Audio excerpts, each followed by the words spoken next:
하나님의 말씀 봅니다. 시편 3편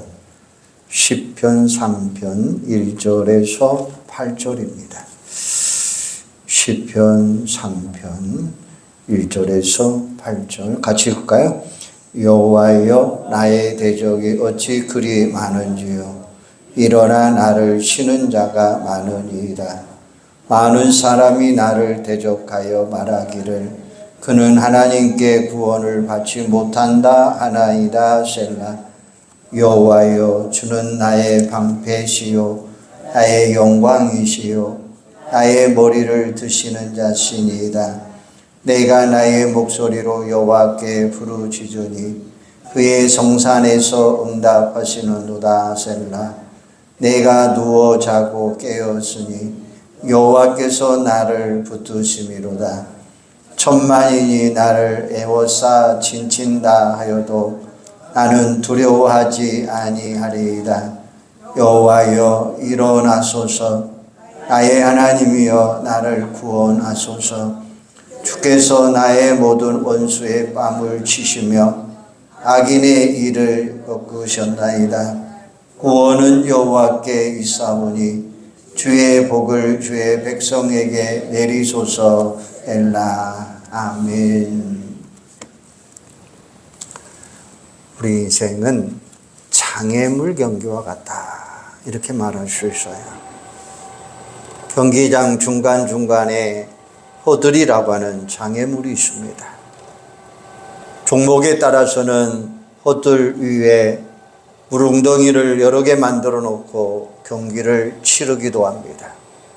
그냥 달리기도 힘든데 장애물을 설치해 놓고 달리니 얼마나 어렵겠습니까?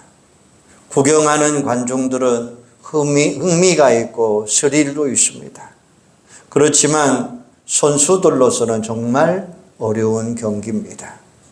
그래서 인생을 장애물 경기와 같다, 이렇게 비유하고 있어요. 그런데 우리 인생은 장애물 경기보다 훨씬 더 어렵습니다. 왜냐하면 장애물 경기는 장애물을 미리 예상해 놓고 연습할 수 있어요. 어떻게 하면 장애물을 쉽게 넘어갈 수 있을지 훈련하는 겁니다. 그러나 인생의 장애물은 언제 어디서 어떤 형태로 다가올지 예측할 수가 없습니다. 미리 연습도 할 수가 없습니다.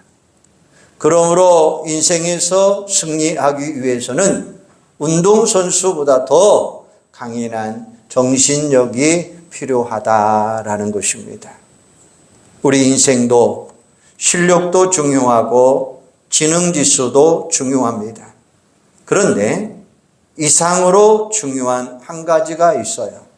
바로 역경을 극복할 수 있는 힘, 역경지수라고 하는 말입니다. 이 용어는 미국의 폴 스톨츠라고 하는 박사가 처음 사용했습니다. 역경지수란 수많은 역경에도 굴복하지 아니하고 냉철한 현실 인식과 합리적인 판단으로 끝까지 도전하여 목표를 성취하는 능력을 이야기하고 있습니다. 폴 스톨츠 박사는 자신의 저서인 장애물을 기회로 전환하자라고 하는 이 이야기에서 세 가지를 이야기하고 있어요. 첫 번째는 힘든 문제나 역경이 다가오면 도망가거나 포기하지 말자라는 것입니다. 두 번째는 역경 앞에서 뚜렷한 대안을 마련하지 못하고 현상 유지 정도로 안주하는 사람이 60% 내지 70% 정도인데 이 사람을 야행자라고 이야기한다는 거예요. 세 번째는 시련이 다가올 때에 자신의 모든 능력과 지혜를 동원하여 기획코 정복하는 이 사람을 가리켜서 등반가다라고 이야기한다는 거예요. 여러분은 역경 앞에서 어떤 태도를 보이고 있습니까? 도망자 혹은 야행자 아니면 등반자. 역경을 이겨내는 힘, 역경 지수가 높으면 높을수록 인생에서 성공 가능성은 높다고 이야기해요. 그러면 과연 어떤 사람이 역경 지수가 높을까요? 일반적으로는 의지가 강한 사람이 역경 지수가 높다는 것입니다.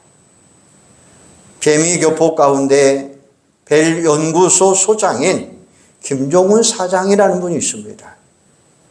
수년 동안 경제전문지에 포브스가 선정한 미국 최고 갑부 400명 가운데 한 사람입니다. 그는 영문대를 나와 대학 교수가 되고 벤처 기업가로 명성을 떨쳤습니다.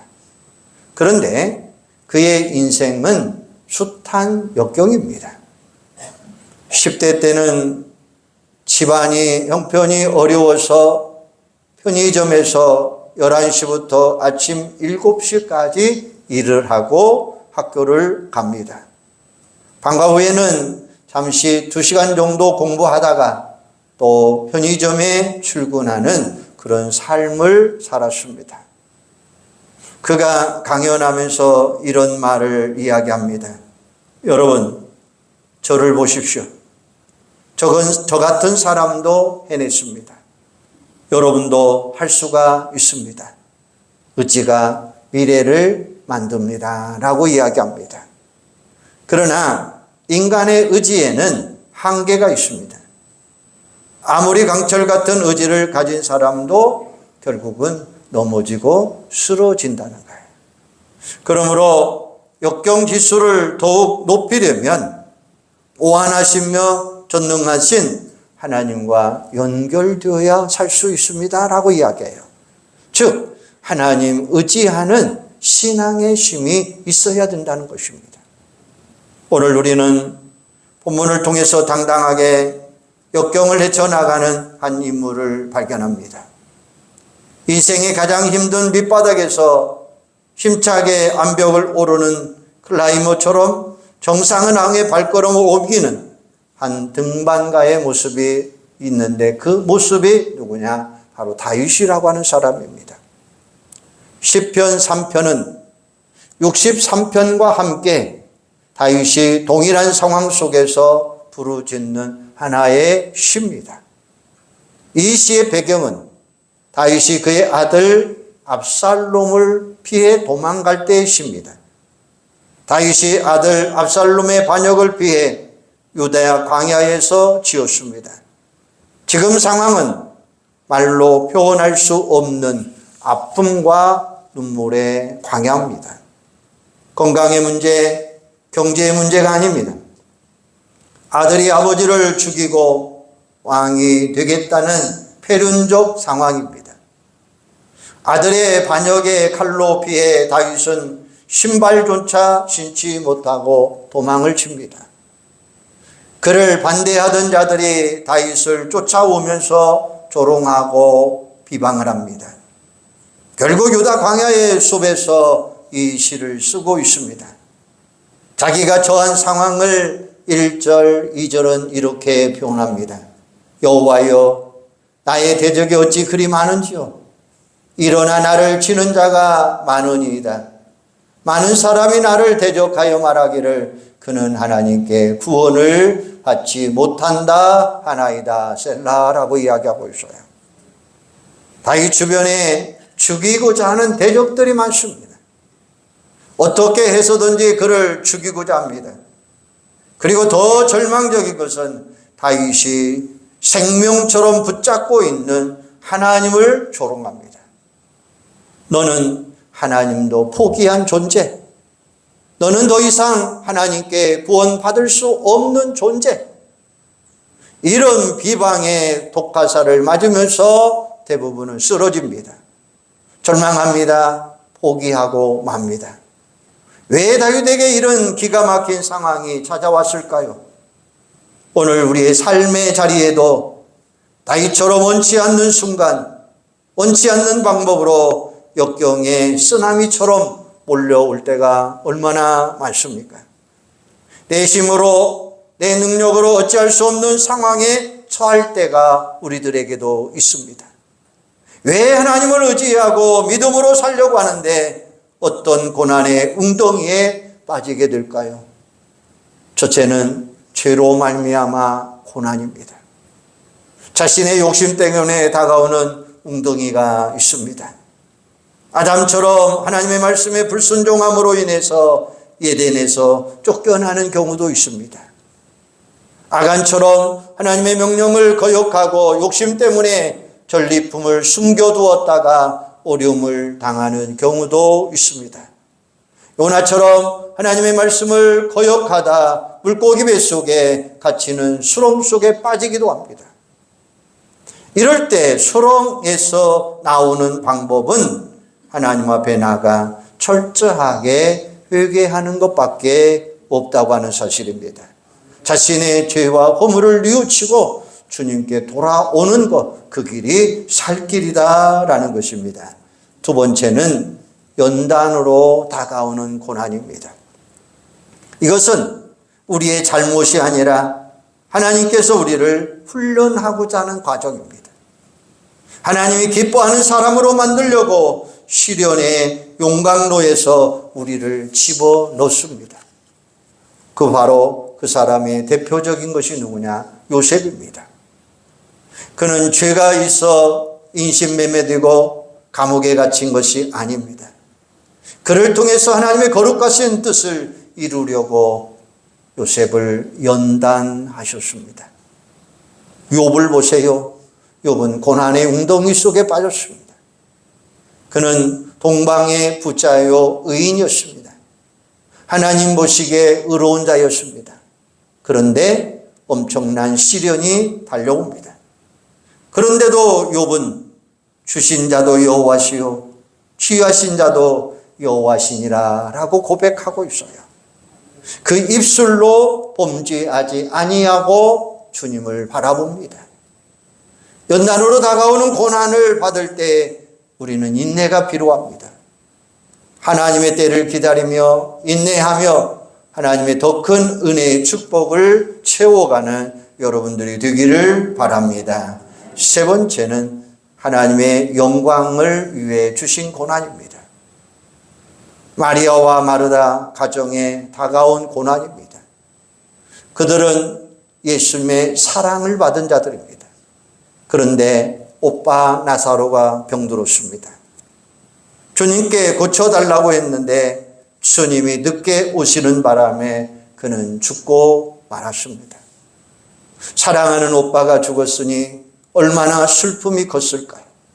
그런데 주님은 죽은 나사로의 무덤에서 나사로야 나오라 라고 외침으로 인해서 그 오빠를 살려줍니다. 잠깐의 고통이 있었지만 죽은 나사로를 살림으로 인해서 주님이 바로 죽은 자를 살릴 수 있는 부활의 주님, 영광의 주님임을 그 자리에서 선포하게 하십니다. 하나님의 영광을 선포하기 위한 고난을 받을 때 믿음 가지고 하나님께 간구하고 기다려야 됩니다. 이 고난을 통하여 하나님이 나를 어떻게 사용하실까? 어떻게 영광을 받으실까를 기대하며 믿음으로 나가면 반드시 놀라운 하나님의 역사가 일어나게 될 줄로 믿습니다. 네 번째는 자발적으로 받는 고난입니다. 이것은 믿음을 지키기 위해 자발적으로 고난받는 창조적인 고난입니다. 스데반 집사님은 믿음을 지키다가 최초의 순교자가 됩니다. 그 결과 예루살렘에 머물러 있던 복음이 수리아 온 땅을 전파하게 합니다. 그리고 그의 순교의 피가 복음으로 이방 지역까지 확산됨으로 인해서 하늘에 위랄이 됩니다. 사도 바울 역시 예수 그리스도의 복음을 위해 자발적인 고난을 경험합니다. 자발적인 고난의 동참함으로 인해서 아름다운 하나님의 역사가 이루어지는 거예요.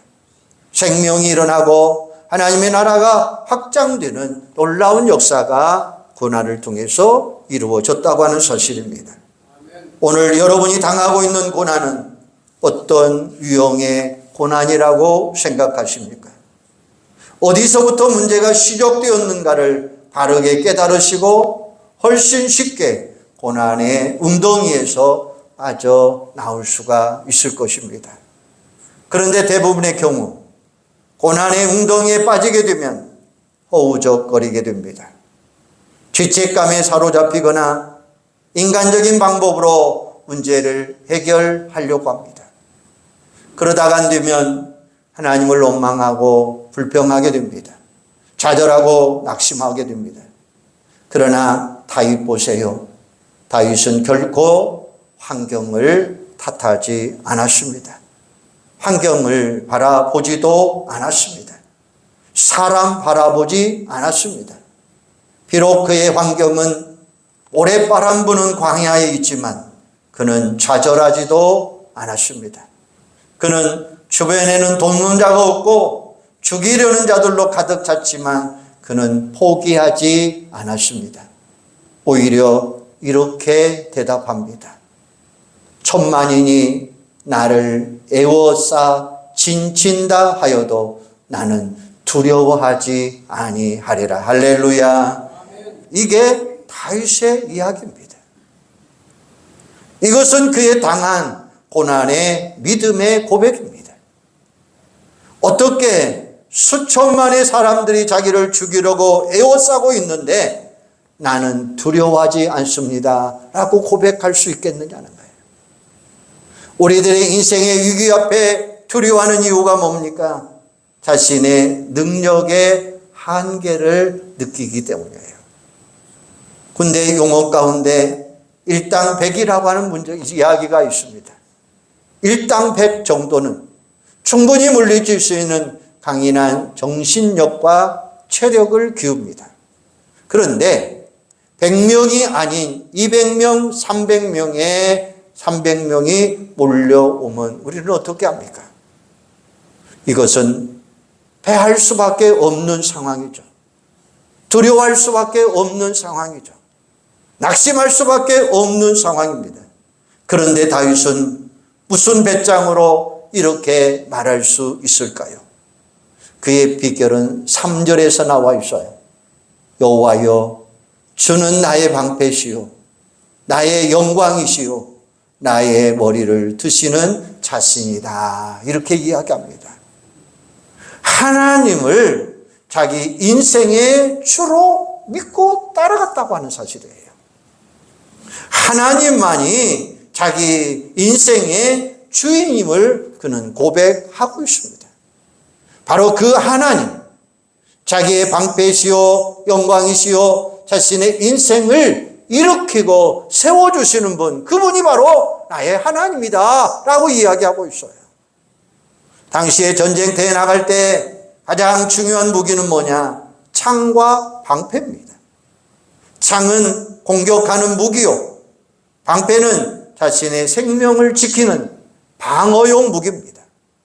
당시 전쟁에 나갈 때 군인들이 썼던 투구와 방패, 당시 투구는 오늘날 군인들이 쓰는 둥근 모양의 방탄모가 아닙니다. 앞을 볼 수 있는 눈과 입을 제외하고는 얼굴 모두를 다 덮었습니다. 이유는 오직 앞만 보고 전진하라라는 거예요. 특별히 방패는 손에 덜렁 들고 가는 것이 아닙니다. 방패는 몸에서 떨어지지 않도록 팔뚝에 붙습니다. 묶습니다. 그리고 손에 단단히 고정시킵니다. 방패는 언제나 자신의 생명을 지키는 방패입니다. 그래서 절대로 몸에서 떨어지지 않는 거예요. 잠을 잘 때도 방패를 붙들고 잡니다. 그리고 전쟁터에서 죽게 되면 자신의 분신처럼 함께 했던 방패 위에 그 시신을 올려놓고 주국으로 다시 돌려보냈다는 것입니다. 이처럼 방패는 생과 사를 함께하는 가장 중요한 무기입니다. 다윗은 수많은 전쟁을 경험한 장군입니다. 그래서 하나님의 능력을 묘사할 때 여호와는 나의 방패요라고 고백하고 있는 거예요. 이것은 하나님은 자신의 생명과 죽음을 주관하시는 유일하신 하나님이라는 사실을 그가 고백하고 있습니다. 그러므로 아무리 천만인이 나를 둘러싸고 있어도 전능하신 하나님이 자신을 지켜주시면 누구든지 죽일 수 없다라고 하는 사실을 말씀하고 있습니다. 그러나 아무리 약한 적군이라도 하나님이 도와주지 아니하시면 자기는 죽을 수밖에 없는 연약한 존재임을 그는 알았습니다. 여호와 하나님을 인생의 방패로 삼는 자는 어떤 고난의 운동 속에 빠져도 두려워하지 않을 거라는 거예요. 이유가 뭡니까? 전능하신 하나님이 자기를 건져주시고 자기를 구원해 주시기 때문입니다. 오히려 지금 그 고난의 웅덩이가 바로 하나님의 영광을 드러내는 기회가 됨을 믿으시기를 바랍니다. 오늘 우리의 삶의 자리에서 어떤 이유로 다가오는 고난이든 간에 그 고난의 웅덩이를 통해서 영광 받으실 주님을 바라보는 여러분들이 되기를 소망합니다. 하나님은 이 웅덩이에서 어떻게 나를 건져 올리시고 어떻게 하나님 살아계심을 선포하실까 기대하며 살아가는 여러분들이 되기를 소망합니다. 유튜브에서 노완우 목사님의 간증을 한번 들어봤어요. 군대에서 최병장이라고 하는 사람이 자기를 걷어차는 바람에 중심을 잃고 병원에 입원하게 됩니다. 자기 힘으로 몸을 움직이지 못하는 상황까지 절망의 그림자가 그를 덮었습니다.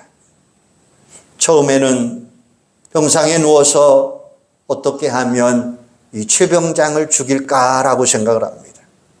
그 가운데 전도사님의 전도를 받고 예수님의 사랑을 깨닫게 됩니다.